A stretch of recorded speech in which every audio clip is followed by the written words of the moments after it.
Well, it's time to talk entertainment. Lagos has a rhythm unlike any other city in the world. On its streets, everything feels amplified from the atmosphere of ambition and creativity. Entertainment Week Africa was born, launched in 2021 as Entertainment Week Lagos. The festival quickly outgrew its city origin, now its fourth edition, and rebounded as Entertainment Week Africa. It has become one of its continent's most important platforms for creatives across music, film, fashion, design, and technology. What began as a city-based has matured into a pan-African ecosystem. Its co-founder and convener, Darey Art Alade, insists that EWA is not another cultural event, but a movement shaping Africa's creativity economy. Darey Art Alade joins me in the studio this morning. Good morning. Good morning. Thanks so much for joining us. Rise and shine. Yes. Energy. The energy and the vibes are there. I like how you said Ewa.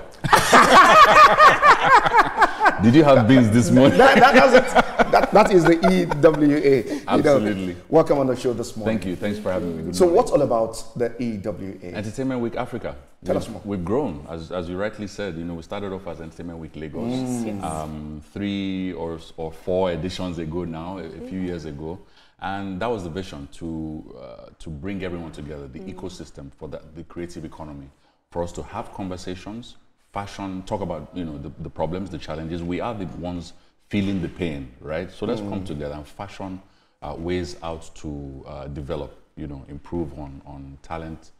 Creativity, strengthen our system, pipelines, and try and tackle issues, bedeviling the industry. So what are these issues? Funding, infrastructure, and talent development as well. So upskilling, is very important. So Entertainment Week Lagos has now morphed into Entertainment Week Africa, and evidently we're becoming more Pan-African because we realize that the challenges that face the African creative ecosystem, they're similar. But how has the journey been so far? And also, how are you going to make sure that other African creatives are also, that they don't feel alienated, they don't feel too shy to plug into what EWA has to offer this year?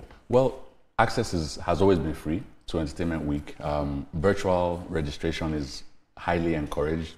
People go to the website, the hits are incredible, and it's free. Registration is free. All you need to do is go Entertainment Week, ewafrica.com, and check out what appeals to you as a creative.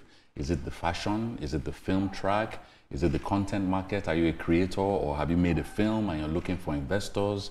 Are you looking to even show your film? Because eyeballs as well, having a platform to be seen, to be heard, for your voice to count, is something we also struggle with. So every creative has his or her own challenge, and the idea is for all of us to come together, regardless of what your challenge is. And people are looking for opportunities where you may think you have a challenge. I see it as an opportunity. Okay. You want to sell, I want to buy. We meet together at Entertainment Week and we're able to build. So at what point can you have the synergy with the creatives? Yes. I have a content to sell. So how can I meet Entertainment Week Africa to ensure that all of this come to the round table? Right. I'm well protected, right, devoid of any form of manipulation. Right. So it depends on the kind of challenge that you have as a creative and the level. As you said now, maybe you have something that you just started. You just created a film, or you have a piece of content and you want to put it out there in the world. Once it's out there, it is subject to all sorts of things. Like you rightfully said, intellectual property first and foremost. So how do you protect it? Register it.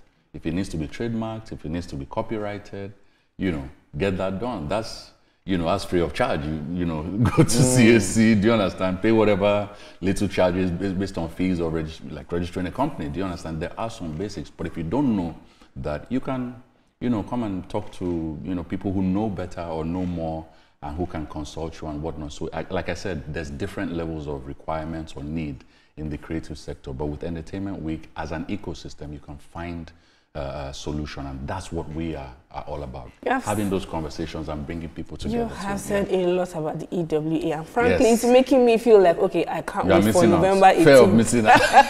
It's giving me FOMO for the previous editions, but there are also other creative and film and music festivals in Nigeria and in Africa. So what makes the EWA, like my colleague said, what makes it stand out? It's the beans, it's the a day and all the little things that we put in there. It's the ingredients, it's the programming, you know, that and the experience that we have brought to bear with our partners, with youth, you know, whether it's brands or corporates that have come together to the common ground is that we want to see the creative economy grow, not just in Nigeria, but like I said, we have common issues across the continent.